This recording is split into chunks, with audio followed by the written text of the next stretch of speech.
Hi everybody, I wanted to make a quick video and I wanted to try to make a quick point that no matter how you view creation, you can't get around the fact that you have to believe in a miracle. And the reason why I say that is because 97% of all scientists today believe that space had a beginning. And this is prominent scientists like Albert Einstein and Stephen Hawking. The reason why they came up with this belief is through the second law of thermodynamics, that the law is that everything's breaking down, everything is decreasing in power, everything is deteriorating, therefore we know space had a beginning. The more we find out about science, the more it seems to confirm the biblical account, because in Genesis 1, the Bible has always stated that space had a beginning. It starts off by saying, in the beginning, which is time, God created the heavens, which is space, and then he created the earth, which is matter. Now, many atheists today have accused Christians of having to have an unbelievable amount of faith to believe a miracle. But I think when we turn that claim back on itself and point it to atheists, I think the atheists are the ones that have to have an unbelievable amount of faith, because they have to believe the scientific impossibility that nothing created everything. That's never been observed through science ever before. Now, to be fair, the atheists could turn that back on the Christians and say, okay, we concede that space had a beginning, but where did God come from? Who created God? The Bible's very clear that God is everlasting to everlasting. He is outside of time, space, and matter. And I don't have a problem with that, because if we were able to wrap our minds around God and we could figure out his nature, he wouldn't be a God worth worshiping. But God is so much bigger than we are. His ways are not our ways. So I believe I think the Bible teaches that God is a very personable God. In John 3:16, the Bible says, "For God so loved the world that he gave his only begotten Son, that whosoever believeth in him will not perish, but have everlasting life." So I believe God would have a book for you and I to get to know him. And the Bible is a very unique book. Many people, when they see the Bible, they always think it's always been in this kind of a book form, but it's not. It's a compilation. It's 66 different books. It's written by 35 to 40 different authors, but all the stories are in 100% unison. And that is a miracle in itself. It's all talking about the forthcoming of a future Messiah. Now, being that God is outside of time, space, and matter, he's not subject to time, space, and matter. He could see past, present, and future all at the same time, and that, to me, that's why the Bible could be so explicit in detail in prophecy.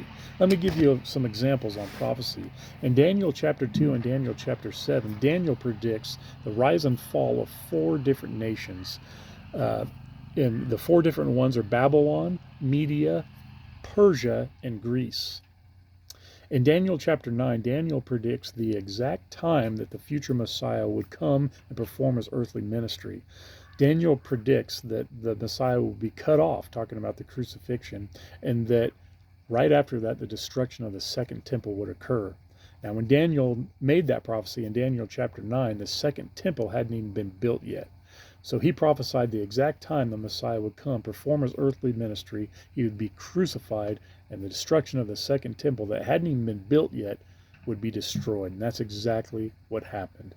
Now, Jesus Christ fulfilled over 300 messianic prophecies, and many of these prophecies were prophecies he could not control, like what exact time in history he would be born, Daniel chapter 9, that he would be born from the small town of Bethlehem, Micah 5:2, that he would be born from the seed of David, Isaiah chapter 9, that he would have a forerunner in John the Baptist, that he would be publicly crucified, that they would cast lots for his clothing, that no bone on his body would be broken, that he would be buried by a rich man, Isaiah chapter 53, and his body would be missing after 3 days, and that the gospel would be spread from one end of the earth all the way to the other. Now, I could keep going on Bible prophecy, but for the sake of time, I'm going to go on to the next argument. Historical accuracy. The Bible is the most historically accurate book of all time. And in fact, many archaeologists today use the Bible to try to find old coins and cities. No one would ever dispute the belief that the Bible is historically accurate. Now, another line of defense for the Bible is how accurate the Bible is. Now, I've heard many people today say that the Bible is mistranslated. We can't trust the translation of the Bible. It's been translated into different languages. We had to rely on flawed human beings that wrote things down in the Bible.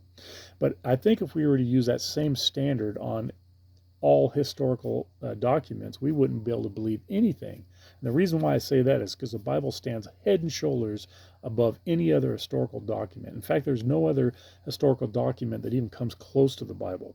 For instance, Aristotle's work has only 5 manuscripts dated 1,400 years from the event. Plato's work only has 7 manuscripts dated 1,200 years from the event.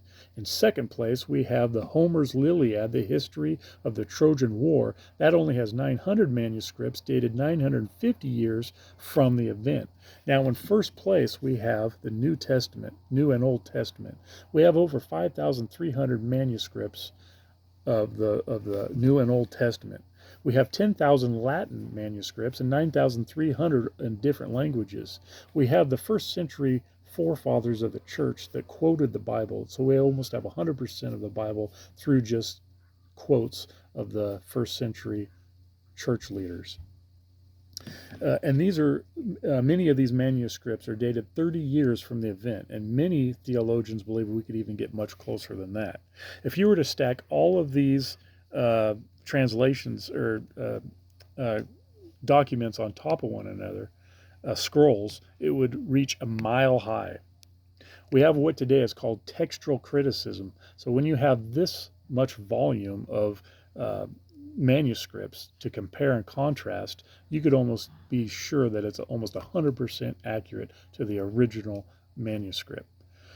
Now, my last line of defense is the people that were martyred for Jesus Christ, that were in a position to know whether or not it was a true or a lie. The 12 disciples, almost every one of them died a martyr's death. People that were in a position that had all the power, all the money, and they hated Christians. Paul, for instance, on the road to Damascus, Jesus Christ showed himself to Paul, and Paul did a complete 180, giving up all his power, all his wealth to go, and he actually wrote most of the New Testament, and he ended up dying a martyr's death. James, the brother of Jesus, was also a person that didn't believe Jesus Christ during Jesus Christ's earthly ministry. But again, Jesus Christ showed his resurrected body to James, and he became a believer, and he also was martyred for his belief, in a position to know whether or not it was false or true. No one dies for what they know to be false. So I just want to ask you this one question. What is more easy to believe? The scientific impossibility that nothing created everything, or that there is a God who loves us, that sent his only Son to die for you and I on the cross, and that he created time, space, and matter. So I thank you for watching the video, and God bless.